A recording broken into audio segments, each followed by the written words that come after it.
great to be back at RVS second time, I think, after 3 years. And it's always wonderful to engage with students, no matter whether it's from the school or from the college side.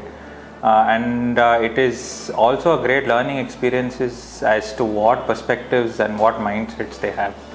I think we are also equally privileged and humbled to be part of CII, which give us a platform to engage with youth of RVS, and it gives us a perspective of where the youth, Indian youth, is heading to, what mindsets they are having, and what the future of the country looks like.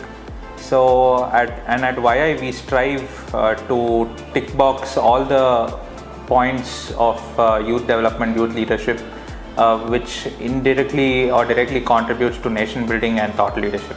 I think all the three qualities youth must carry forward to make India a thriving nation and a productive nation, and to be true to being called the youth capital of the world.